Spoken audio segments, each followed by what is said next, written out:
The bride was left at the altar, but the groom's brother, a mysterious millionaire, decided to comfort her. The hall of St. Francis Church in Boston glittered with arrangements of white lilies and satin ribbons that snaked between the dark wooden pews.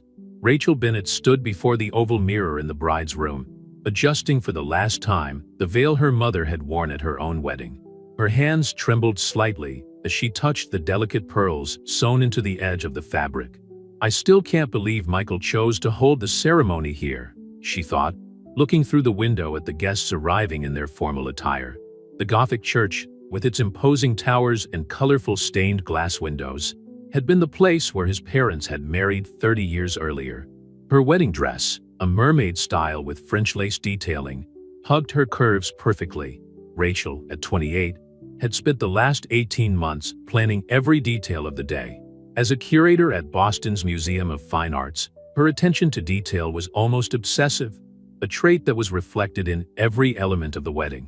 15 minutes, announced her best friend and godmother, Diana, peeking through the door. "Is Michael here yet?" Rachel felt a knot forming in her stomach. Michael Harrison, her fiancé of 2 years, still hadn't shown up, and his messages had remained unanswered since the night before. "He must be nervous," Diana explained, but her tone of voice betrayed her concern. The minutes dragged on like hours. The bouquet of white peonies and champagne roses rested on a nearby table, its petals beginning to wilt slightly at the edges. The priest had already sent 3 messages asking about the delay. That's when James Harrison, Michael's older brother, entered the room. His normally serene face was tense, and Rachel felt her world begin to crumble before he even opened his mouth. "Rachel," he began, his deep voice laden with regret, "Michael won't be coming." The words hit Rachel like a punch in the gut. Diana immediately ran to hug her, while James continued, "He left this for you." He held out a white envelope, similar to the ones they had used for the wedding invitations. With trembling fingers, Rachel opened the envelope. The letter was short, almost cruel in its brevity. "I can't do this. I'm sorry. You deserve someone better." The silence that followed was deafening. Rachel remained motionless. The letter crumpled between her fingers, while her tears threatened to ruin her perfectly applied makeup. James Harrison, unlike his younger brother, was known in the business world for his determination and integrity. CEO of one of the largest technology companies on the East Coast, he rarely showed emotion, but at that moment, his face reflected a mixture of anger and compassion. "I'll take care of everything," he declared, his firm voice contrasting with the emotional chaos in the room. "Diana, please help Rachel pull herself together. I'm going to talk to the guests." Rachel watched James leave the room, his impeccable Italian suit and stiff posture contrasting with the softness of the floral arrangements. He had always been the opposite of Michael. While her fiancé was spontaneous and charismatic, James was reserved and methodical. "How could he?" whispered Rachel, finally letting the tears flow. "After everything." Diana hugged her tighter, trying to protect her from the pain that had already set in deep. "That coward doesn't deserve your tears," she said, but Rachel barely heard. Through the window, she could see James in the church hall, his imposing figure talking to small groups of guests who were beginning to disperse. Some looked shocked, others indignant, but all cast pitying glances towards the window of the bride's room. Rachel felt a wave of nausea. The whole dream she had built was crumbling before her eyes. The hours of planning, the discussions about colors and flowers, the rehearsed dances, everything had turned into a painful reminder of what could have been. James returned to the room a few minutes later to find Rachel sitting in a vintage chair, her wedding dress forming a puddle of white fabric around her. "The guests are leaving," he informed her. "I've canceled the caterers and the reception." "Thank you," Rachel murmured, her voice almost inaudible. "I'm not leaving you alone right now," James declared, his normally controlled voice betraying a note of emotion. "Let me take you home." Rachel looked up, meeting James' intense gaze. There was something in his expression that went beyond simple compassion, a mixture of protection and something deeper that she couldn't define. "Everything I've built," Rachel began, but her voice faltered. "Sometimes," said James, crouching down to meet her eyes, What we think is the end is just a new beginning. The afternoon sun was beginning to set, casting shadows across the church's stained glass windows and creating colorful patterns on the floor of the room. Rachel watched the colors dance across the white fabric of her dress, a spectacle of light that seemed to mock the darkness she felt in her heart. "Come on," said James, holding out his hand. "There's nothing more for you here." Rachel accepted his hand, standing up with all the dignity she could muster. As they walked out of the church, she felt the weight of James' gaze on her, a gaze that, unbeknownst to her at the time, would mark the beginning of a very different story than the one she had planned. James' black Mercedes-Benz glided silently through the streets of Boston as the sun set and tinted the sky orange. Rachel watched the city go by through the window, her reflection in the tinted glass showing a bride without a wedding, an image that seemed straight out of some dramatic movie she never wanted to star in. "Do you want me to take you to your apartment?"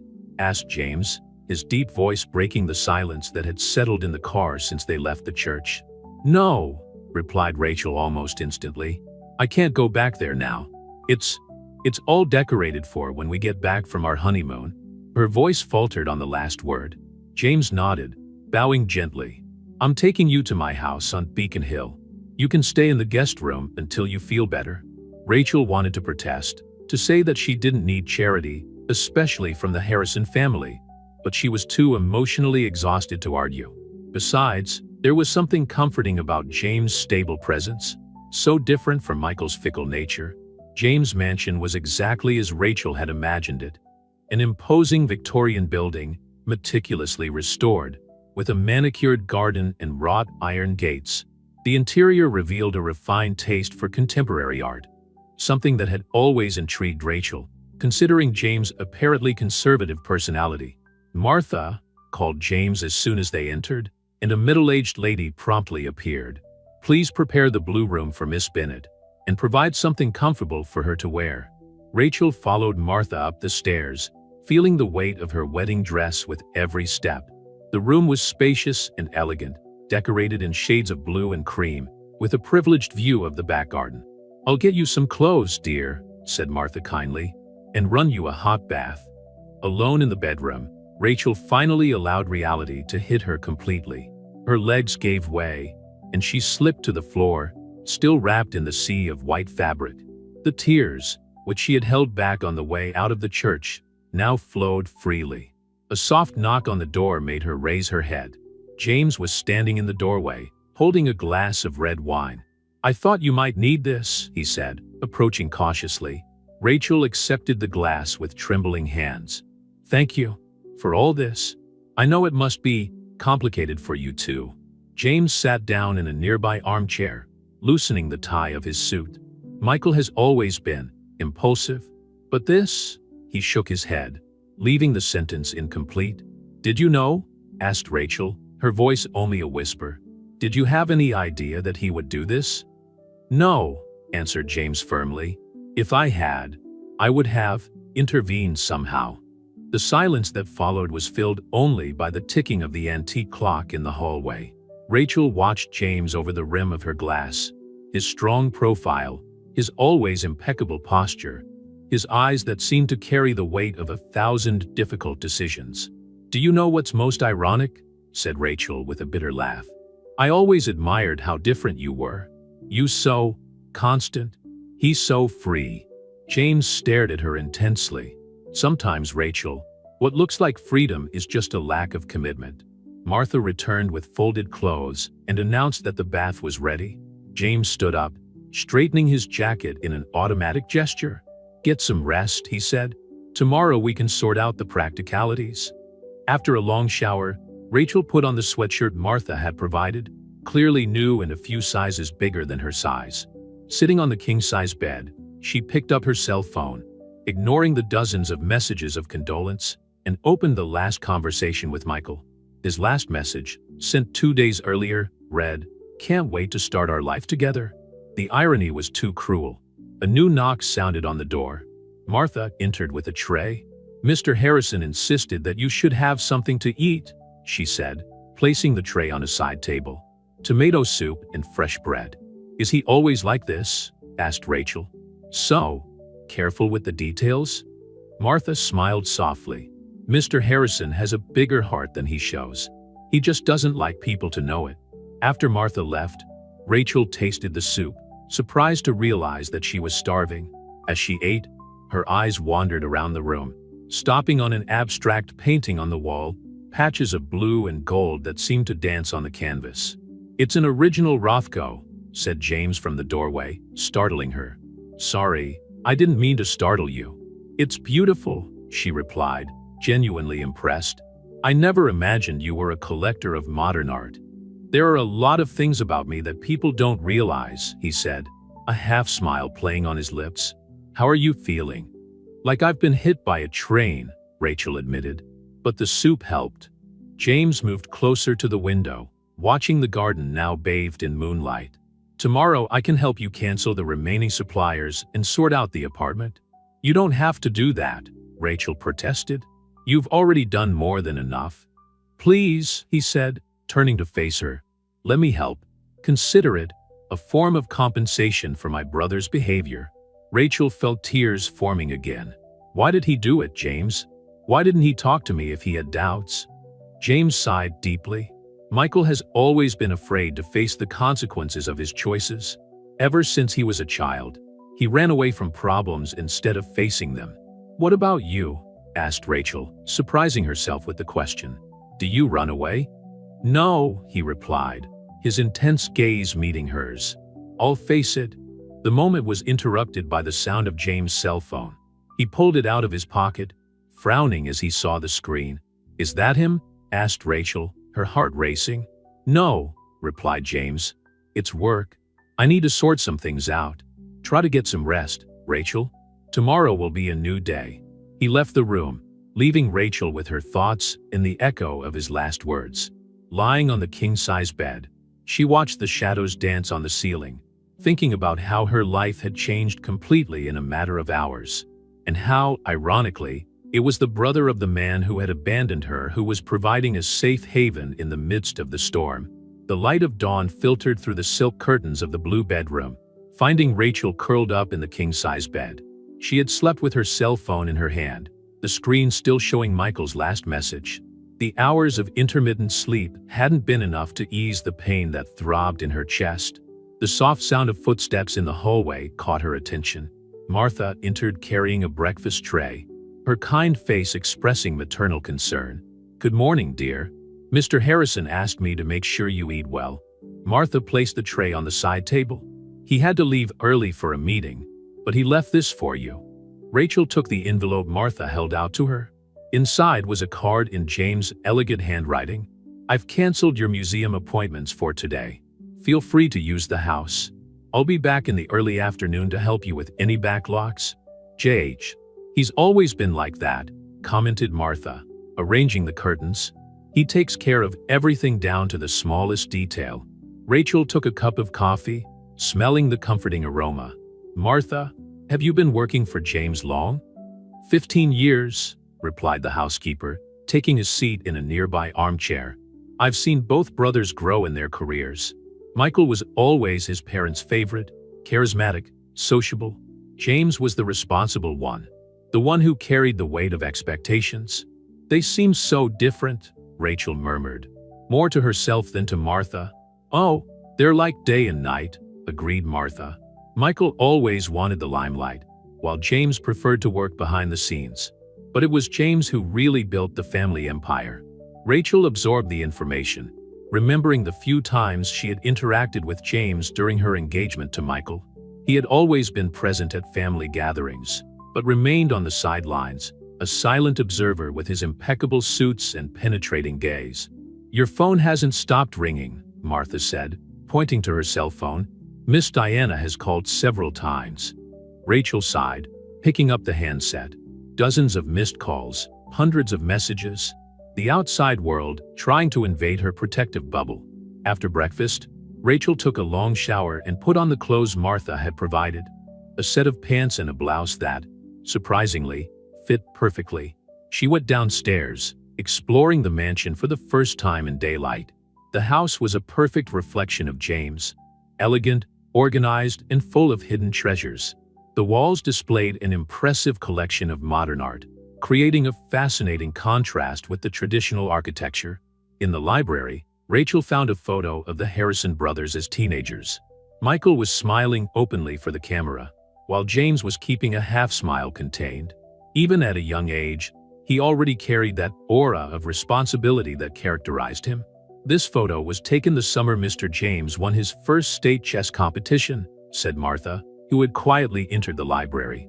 Mr. Michael had just been elected president of the student council. They look happy, observed Rachel. They were, until their parents' accident, Martha revealed. After that, James took over not only the family business, but also responsibility for Michael. Rachel sat in a leather armchair, absorbing the information. Michael had never spoken much about his parents' death 10 years ago. The sound of the front door opening interrupted her thoughts. James entered the library, still in his business suit, carrying a folder of documents. "How are you feeling?" he asked, his deep voice carrying a note of concern. "Better, I think," replied Rachel. "Thanks for taking care of everything at the museum." "It wasn't a problem. I know the director of the council," he said, taking his seat in a nearby armchair. "I've brought some documents that we need to sort out." Rachel watched as he methodically organized the papers on the coffee table. There was something hypnotic about his precise movements, so different from Michael's chaotic energy. "First, the contract for the apartment," James began. "Michael had signed as guarantor. I can take on that responsibility if you want to keep the place." "No," Rachel replied quickly. "I can't go on there. There are too many memories." James nodded understandingly. "In that case, I can help with the move in the breach of contract. As for the wedding suppliers..." "James," Rachel interrupted, her voice trembling slightly, "why are you doing all this?" He stopped, lifting his eyes from the documents to look at her. For a moment, Rachel saw something vulnerable in his normally controlled gaze. "Because it's the right thing to do," he finally answered. "And because no one deserves to go through this alone." The silence that followed was charged with something indefinable. Rachel realized that she was seeing a side of James that few knew, the man behind the facade of the successful businessman. "I found a picture of you two," she said, pointing to the photograph. "Martha told me about your parents." James stood up, approaching the photo. "It was a difficult time. Michael had just gone to college. I was starting to take over the family business. You always looked after him, didn't you?" "I tried," replied James, his voice carrying a note of regret. "But maybe I failed at some point." Rachel came closer, standing next to him in front of the photo. "No," she said softly, "you didn't fail. His choices are not your responsibility." Their gazes met, and for a moment, Rachel felt a deep connection with this man who seemed to carry the weight of the world on his shoulders. It was as if, for the first time, she was really seeing James Harrison. The moment was interrupted by the sound of Rachel's cell phone, Diana calling again. "I think I need to face the world at some point," she sighed. "Yes," agreed James, "but you don't have to do it alone." Rachel nodded, feeling a wave of gratitude for this man, who had become her unexpected safe haven in the midst of the storm. As she prepared to take Diana's call, she realized that perhaps not all of life's surprises had to be painful. The afternoon was already beginning to say goodbye when Diana finally arrived at the Harrison mansion. Rachel watched her from the library window as her friend climbed the entrance steps, her normally animated expression replaced by an unusual seriousness. "My God, Rachel!" exclaimed Diana as she entered, rushing to hug her friend. "Why didn't you let me come before? I've been worried all night." Rachel returned the hug, smelling her friend's familiar floral perfume. James, who was organizing some documents on his desk, got up discreetly to give them some privacy. "I'll make you comfortable," he said, heading for the door. "Martha will be serving tea in a few minutes." "James," Rachel called out, making him stop. "Thank you for everything." He nodded slightly before leaving, closing the door quietly behind him. "So," began Diana, taking a seat next to Rachel on the sofa, "how are you really?" Rachel sighed deeply, her fingers playing with the hem of her borrowed blouse. "Honestly, I don't even know. It's like I've been living someone else's life since yesterday." "That asshole!" exploded Diana. "You know what I found out? He was seen boarding a flight to Las Vegas last night. The news hit Rachel like a punch in the gut. Las Vegas?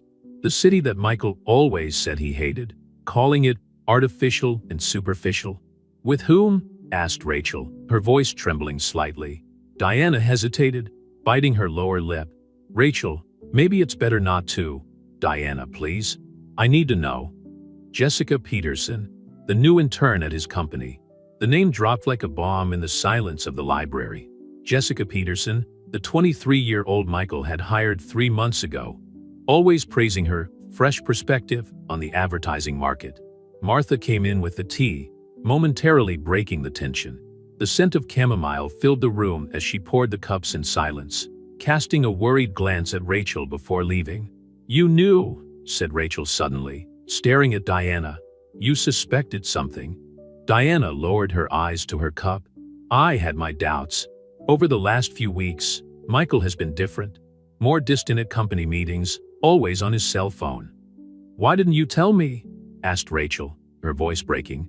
Because I wasn't sure, replied Diana, holding her friend's hand. And because you were so happy, so involved in the wedding preparations. I didn't want to spoil it with suspicions that might be unfounded. Rachel stood up abruptly, walking over to the window. The Harrisons' garden was now bathed in golden late afternoon light, the shadows of the trees stretching across the perfectly trimmed lawn. You know what's worse? She said, her voice almost a whisper. A part of me always knew something was wrong, but I chose to ignore the signs. The sound of footsteps in the corridor caught both their attention. James walked through the library door, now wearing more casual clothes, a rare sight for the always impeccable executive. Sorry to interrupt, he said. Rachel, the lawyers have sent over the documents about the apartment. We need your signature. Rachel nodded, grateful for the distraction. As James explained the legal details, she noticed how different he looked without the business suit. More approachable, more human. James, interrupted Diana suddenly, did you know about Jessica Peterson? James' face stiffened almost imperceptibly. I found out this morning. I've already arranged for her to be dismissed from the company. You didn't have to do that, Rachel muttered. Yes, I did, he replied, his tone firm. Harrison Enterprises has a clear policy on relationships in the workplace. Besides, he hesitated, choosing his words. Some things are simply unacceptable. Diana checked her phone, frowning. I need to get back to the office. Rachel, are you going to be all right? I will, she replied, surprised by the firmness in her own voice. I need to start sorting out my life at some point. After Diana left, Rachel remained in the library with James, a comfortable silence settling between them as she signed the necessary documents. James, she called out, finally breaking the silence. How do you manage? How do I what? He asked, raising his eyes from the papers. Deal with it all. With Michael, with business, with, well, life in general. You always seem so in control. James let out a low laugh, surprising Rachel. I'm not always in control, Rachel. I've just learned to look like I am. She watched him for a moment, noticing for the first time the small frown lines around his eyes, the subtle signs of tiredness on his face. Sometimes, he continued, the biggest lie we tell is to ourselves. We pretend that everything is fine, that we have everything under control, when in fact, we're just trying not to sink, Rachel added. Their gazes met, and for a moment, Rachel felt a deep connection with this man who had always seemed so distant and inaccessible. Tomorrow, said James, breaking the moment, we can start looking for a new apartment for you, if you like. Rachel nodded, grateful for the change of subject. Yes, that would be nice. I need a fresh start. As the sun set completely outside, Rachel realized that, for the first time since the wedding disaster, she felt something other than overwhelming pain. A tiny spark of hope, faint as the last ray of sunshine of the day, but undeniably present. The morning sun found Rachel sitting on the porch of the Harrison mansion, a cup of coffee cooling between her hands as she watched the movement on the street. There was something comforting about the routine of the neighborhood. People running with their dogs, children waiting for the school bus, professionals hurrying with their executive briefcases. The news about Michael and Jessica still reverberated in her mind like a painful echo. It wasn't just the betrayal that hurt her, but the complete deconstruction of everything she believed she knew about the man she planned to spend the rest of her life with. "I thought I'd find you here," James' deep voice interrupted her thoughts. He was impeccably dressed for work, as always, but there was something different about his posture, an almost imperceptible lightness. "I didn't get much sleep," Rachel admitted. "I keep thinking about all the signs I ignored." James sat down in the chair next to her, his own coffee in hand. "Sometimes we choose not to see certain things because the truth would be too painful." "You talk like someone who's been through it," Rachel observed, turning to face him. A sad smile passed James' lips. "Catherine," he said simply, "my fiancée, 5 years ago." Rachel held her breath. In all the time she had known the Harrison family, she had never heard of Catherine. "What happened?" she asked softly. "She was CFO of a competing company," James began, his gaze fixed on the horizon. "Our relationship began during a corporate merger. I thought we had something special, something real, until I found out she was leaking confidential Harrison Enterprises information to her former employers. James, I had no idea." "Few know," he continued. "Michael was one of the only ones. He helped me during that period. Ironically, that's when we started to get closer as brothers." Rachel absorbed the information, realizing how the layers of James Harrison were gradually revealing themselves, like pages in a book that needed to be read carefully. "Is that why you built all those walls?" she asked. James looked at her in surprise. "That obvious?" "To anyone who's paying attention," Rachel replied with a small smile. The moment was interrupted by Martha, who appeared on the balcony with more coffee and some documents for James to sign. "The realtors sent Miss Bennett some apartment options," Martha informed her. "I've left the photos in the library." "Thanks, Martha," said Rachel, getting up. "I think it's time to start rebuilding my life." In the library, Rachel examined the photos of the apartments while James took some work calls. Each image represented the possibility of a fresh start, a new blank page. "This one," said James, pointing to one of the photos after ending his last call. "On Beacon Hill, 3 blocks from here. It has a perfect studio for you to set up your home office." Rachel took a closer look at the photo. The apartment was smaller than the one she shared with Michael, but it had character: big windows, wooden floors, a small balcony overlooking the Charles River. "How did you know about the office?" she asked. "You mentioned once during a family dinner that you dreamed of working in art restoration at home," James replied. Michael laughed at the idea, saying it was impractical. The fact that James had remembered such a small detail, mentioned in casual conversation, stirred something in Rachel's chest. "Can we see it this afternoon?" she asked. "I've already made an appointment for 3 o'clock, he replied with a small smile. The rest of the morning passed in a blur of phone calls and emails. Rachel finally plucked up the courage to reply to some of the messages of concern from friends and family. Diana sent updates on the situation at the museum, where rumors of the canceled wedding were already circulating in the corridors. During lunch, served in the back garden, Rachel watched James work on his laptop while eating distractedly. There was an almost artistic dedication in his way of conducting business. "You know," she said, breaking the comfortable silence that had settled between them, "I don't think I've ever really met you before." James looked up from his computer. "What do you mean?" "I always saw you as Michael's serious older brother, the successful businessman who showed up at family dinners only out of obligation. But there's a lot more to it than that, isn't there?" "Maybe," he replied, closing his laptop. "I've never really allowed myself to be known either." The moment was interrupted by the sound of Rachel's cell phone. It was her mother, calling for the 3rd time that day. "I have to take this," she sighed. "I can't avoid it forever." James nodded, getting up. "I'll be in the library when you've finished. We have to leave in an hour to see the apartment." The conversation with her mother went exactly as Rachel had expected.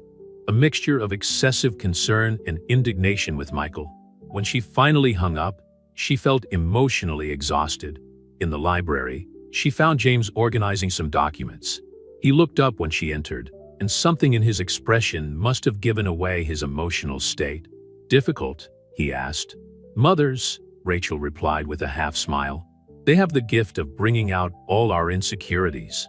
Sometimes I wonder what it would have been like to have my mother around after Catherine, said James, his voice soft. Maybe she had wiser words than the ones I found on my own. Rachel approached, taking a seat in the armchair next to him. What did you find out? Alone? James looked at her for a long moment before answering.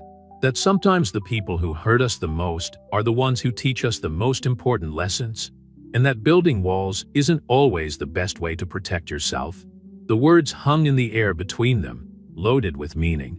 Rachel realized that, somehow, their stories of pain and disappointment created a bridge of mutual understanding. It's time, said James, checking his watch. Ready to see your possible new beginning? Rachel nodded, getting up.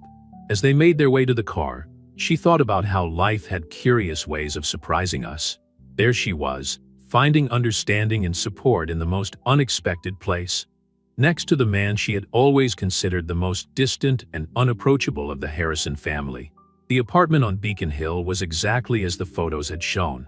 Spacious enough to be comfortable, but intimate enough not to seem empty to a single person. Rachel walked slowly through the rooms, her footsteps echoing on the wooden floor, while James chatted with the realtor in the main room.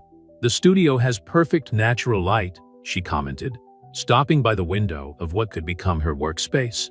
The afternoon light poured in generously, creating golden patterns on the floor. Can you visualize your artwork here yet? Asked James, approaching silently. Rachel nodded, feeling a spark of enthusiasm for the first time in days. It would be perfect for delicate restorations. Natural light is essential for perceiving nuances of color and texture. Ms. Bennett called the realtor from the living room. There are others interested in the property. If you want to secure it, we need to set it up today. Rachel exchanged a glance with James, who nodded slightly. I'm keeping it, she declared, surprised at the firmness in her own voice.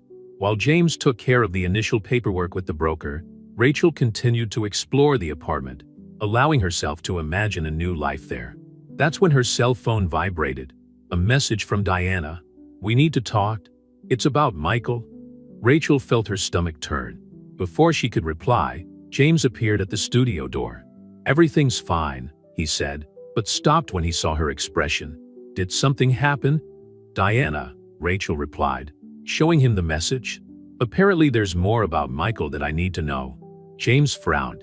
Do you want to find her now? I think I need to, Rachel sighed. The longer I put it off, the harder it gets. 20 minutes later, they were sitting in a discreet cafe on Charles Street. Diana was already waiting for them, her normally cheerful face carrying a serious expression that made Rachel brace herself for the worst. First of all, Diana began, I want you to know that I found out about this morning, and I came straight to talk to you. Diana, please, interrupted Rachel. Just say it. Michael had been embezzling money from the company for months, snapped Diana, using ghost accounts and fake projects. The finance department found out this morning. James straightened up in his chair, his expression hardening visibly. How much? Almost $500,000, replied Diana, avoiding looking directly at Rachel. And there's more.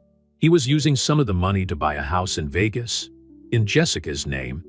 Rachel felt the air leave her lungs as if she had been punched. James placed a hand gently on her arm, a silent gesture of support. That's why he needed to get married, Rachel murmured, the pieces falling painfully into place. The prenup would make me a legal accomplice.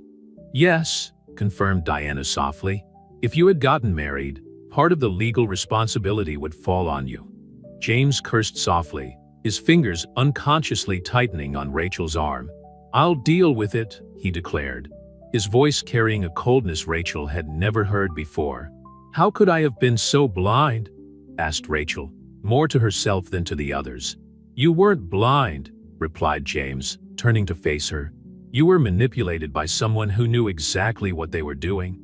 Diana picked up her bag, preparing to leave. I need to get back to the office. The auditors are reviewing everything. James, they'll probably want to talk to you tomorrow. After Diana left, Rachel and James remained silent for a few minutes, each absorbing the revelations in their own way. You know what's ironic? Said Rachel at last. Part of me is relieved.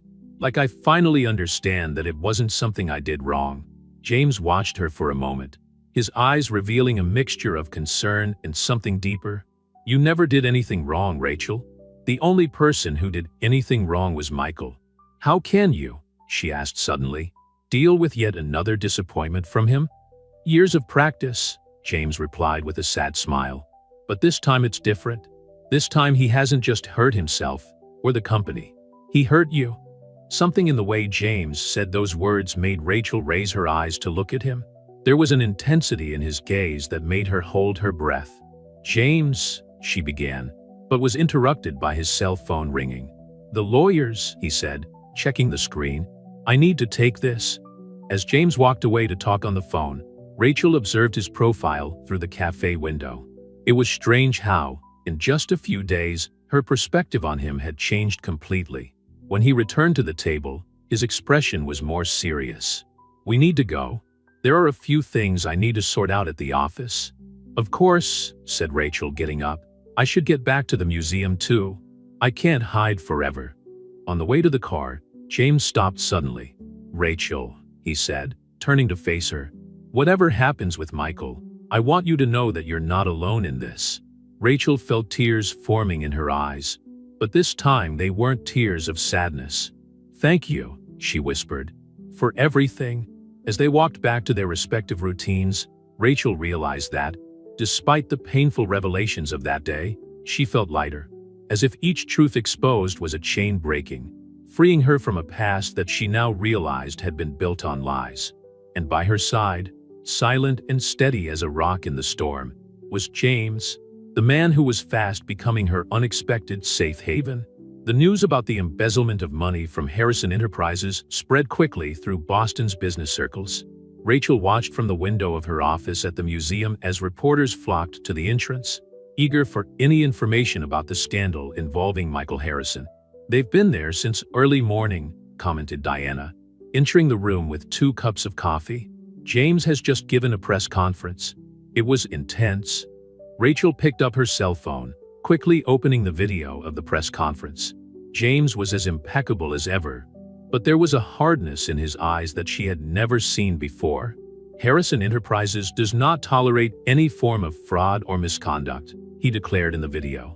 The appropriate actions are being taken, and we will cooperate fully with the authorities in this investigation. He didn't mention Michael directly, Rachel noted. He didn't have to, replied Diana. Everyone knows. The newspapers are calling it the runaway groom scam. Rachel closed her eyes, feeling a wave of nausea. It was surreal how her personal life had become headline news, how her almost marriage was now part of a financial scandal.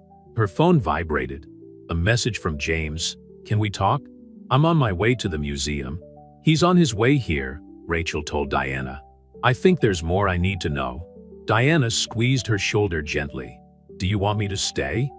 No, I need to face this alone. 15 minutes later, James walked into Rachel's office.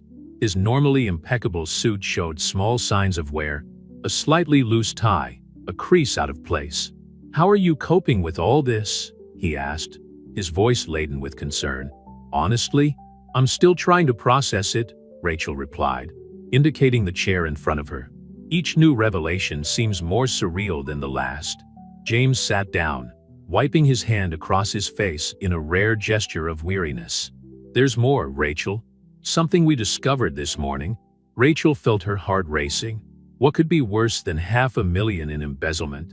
Michael, he'd been planning this for longer than we thought, James began, choosing his words carefully. We found emails from him to Jessica. They'd known each other for over a year. The impact of the revelation hit Rachel like an icy wave. A year? But we were already engaged. Yes, James confirmed softly. The wedding was part of their plan, a way of gaining access to more of the company's resources. Rachel stood up abruptly, walking over to the window. Downstairs, the reporters were still waiting, like vultures waiting for their next meal. Why are you telling me this? She asked, her voice trembling slightly. Because you deserve to know the truth, James replied, stepping closer. And because I don't want there to be any secrets between us. Rachel turned to face him, surprised by the intensity in his voice. "Between us?" James hesitated, something rare in his usual composure. "Rachel, these last few days, watching you deal with all this so strongly, The moment was interrupted by an urgent knock on the door. Diana rushed in, her face pale. "Michael's in reception," she announced. "With Jessica." Rachel felt her legs go weak, but James quickly grabbed her arm, steadying her. "He has no right to be here," said James, his voice filled with restrained anger. "He's demanding to speak to both of you," Diana continued. "He's threatening to make a scandal if he doesn't get his way." Rachel exchanged a glance with James, seeing in him the same determination that was beginning to grow inside her. "Let's get this over with," she declared, surprising herself with the firmness in her voice. The walk down to reception seemed to take forever. James remained by her side, his presence a silent anchor of strength. When the elevator doors opened, Rachel saw Michael for the first time since their wedding day. He looked different, thinner, with deep circles under his eyes, his usual charm replaced by an expression of barely disguised despair. Jessica stood next to him, looking out of place in her overpriced dress. "Rachel," Michael began, stepping forward. "James, we need to talk." "There's nothing to talk about," James cut in, his voice icy. "Your lawyers should talk to ours." "Please," insisted Michael, his gaze alternating between the two of them. "We can sort this out as a family, as we always have." "Family?" The word escaped Rachel's lips like a bitter laugh. "You destroyed any concept of family when you decided to turn our marriage into a fraud." Michael paled.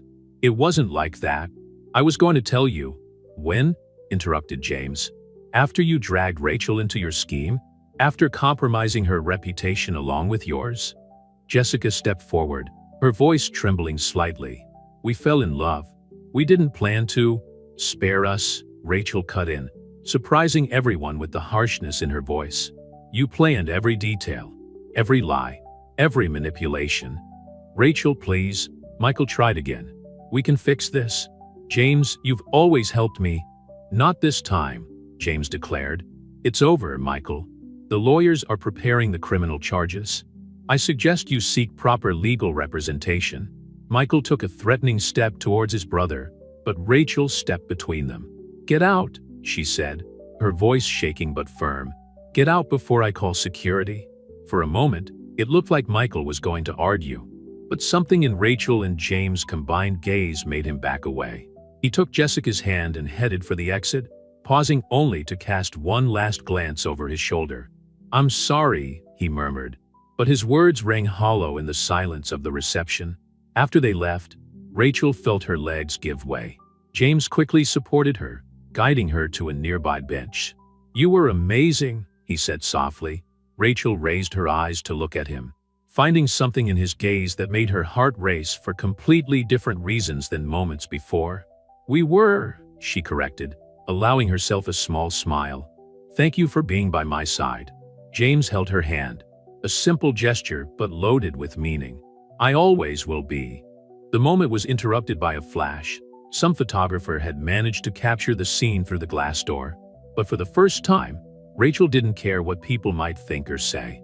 Because there, in that instant, she finally understood that sometimes you have to lose something you thought you wanted in order to find something you really need. The morning after the confrontation at the museum dawned with a fine rain over Boston. Rachel watched the drops slide down the window of her new apartment on Beacon Hill, the still unopened moving boxes scattered across the floor. The first night in her new home had been a mixture of relief and melancholy. Her cell phone vibrated on the table, yet another headline about the Harrison scandal. The photos of the confrontation at the museum had spread quickly, and now the tabloids were speculating not only about financial fraud, but also about the apparent closeness between her and James. "Brother of runaway groom consoles abandoned bride," read one of the more sensational headlines. Rachel sighed, hanging up the phone. The last thing she needed was more speculation about her personal life. A soft knock on the door interrupted her thoughts. Martha was there, carrying a basket of breakfast. "Mr. James asked me to bring this," she said with a gentle smile. "He's sorry he can't come in person. He's in a board meeting early." Rachel accepted the basket, feeling a familiar warmth in her chest at the thought of James caring for her, even in the midst of the corporate chaos she was facing. "Martha," she called out as the housekeeper turned to leave. "How is James coping with all this?" "Really?" Martha hesitated, closing the door and taking a few steps back. "In all the years I've worked for the Harrison family, I've never seen Mr. James so affected. It's not just Michael's betrayal or the scandal at the company. It's something more." "Something more?" Rachel repeated, her heart racing slightly. "Last night, after he came back from the office, he spent hours in the office looking at an old photo of their parents with Michael as a baby. He said something about having failed to protect everyone." Rachel felt her chest tighten. James, always carrying the weight of the world on his shoulders, always taking responsibility for the mistakes of others. "He didn't fail," she said firmly. "He's probably the only person who's never let me down in all this." Martha smiled, a knowing smile that made Rachel blush slightly.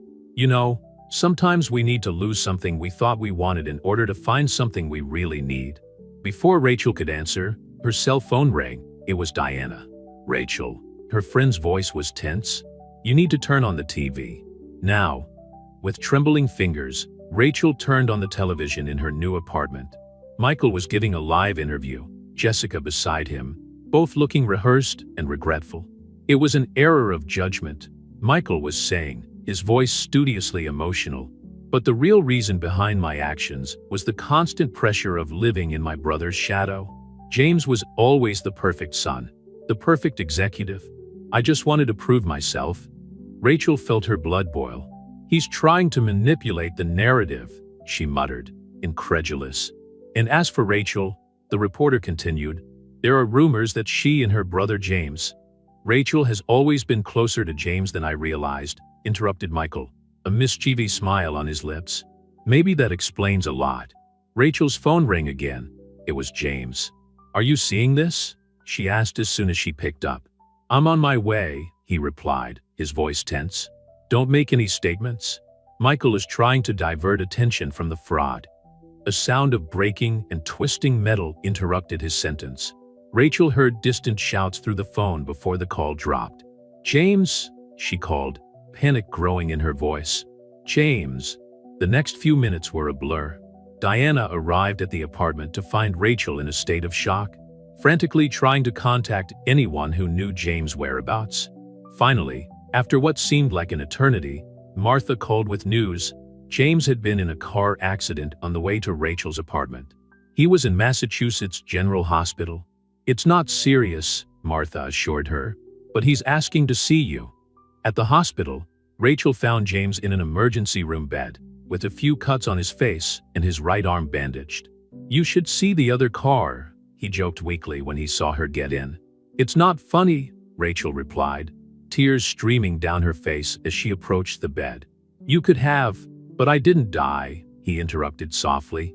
"And maybe that was exactly what I needed to realize a few things." "What things?" asked Rachel, her heart beating wildly. "That life is too short to waste on regrets," he replied, his eyes meeting hers with an intensity that made the rest of the world disappear.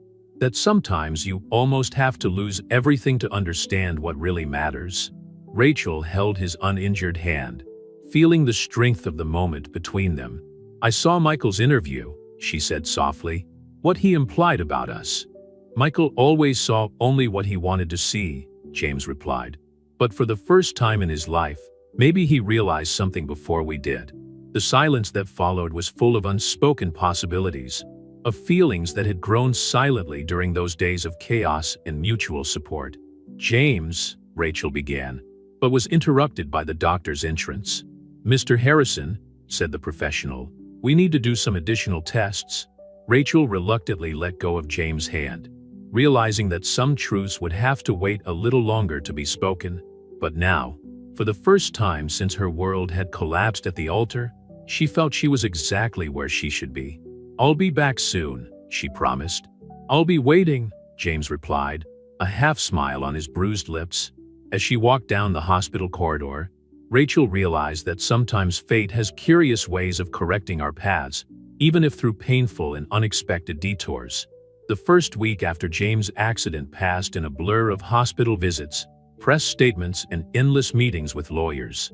Rachel divided her time between the museum, where she tried to maintain normality amid the media chaos, in the hospital room where James was recovering.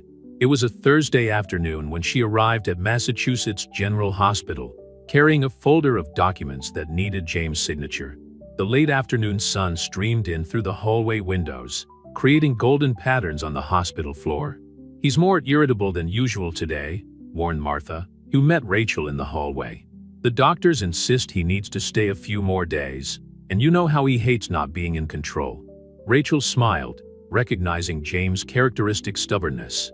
"I've brought you something that might cheer you up," she said, taking out of her handbag a miniature reproduction of a Rothko she had found in a gallery near the museum. On entering the room, she found James sitting up in bed, his laptop open on the side table, his right arm still bandaged.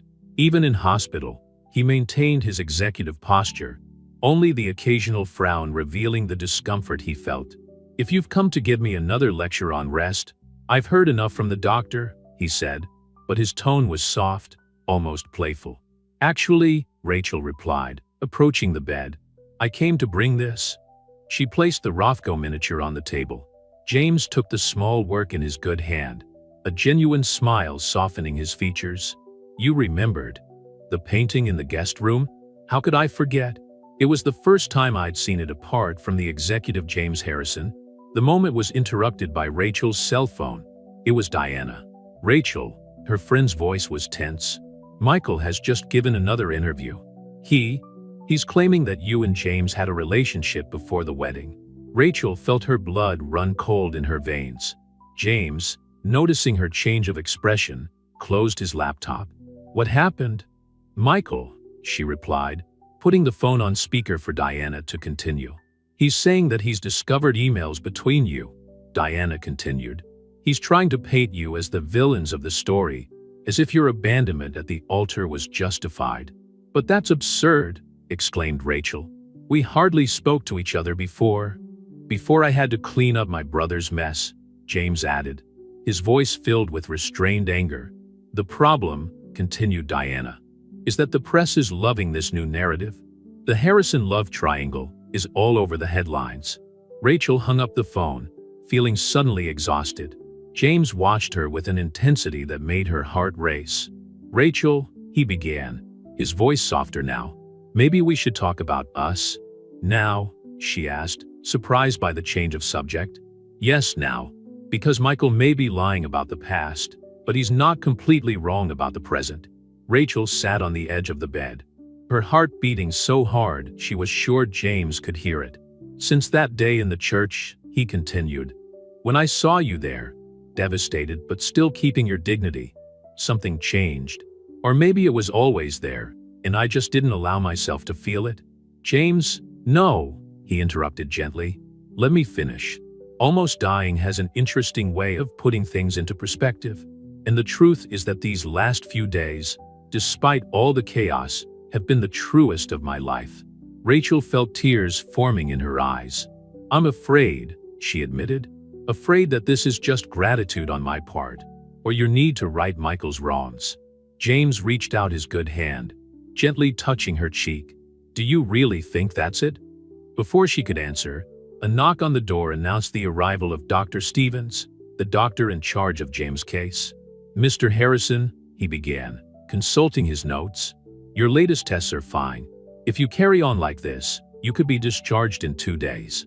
"Finally some good news," commented James. "On one condition," continued the doctor. "You'll need someone to help you for the first few weeks. The arm will still take time to recover completely." "I can do that," Rachel offered before she even realized what she was saying.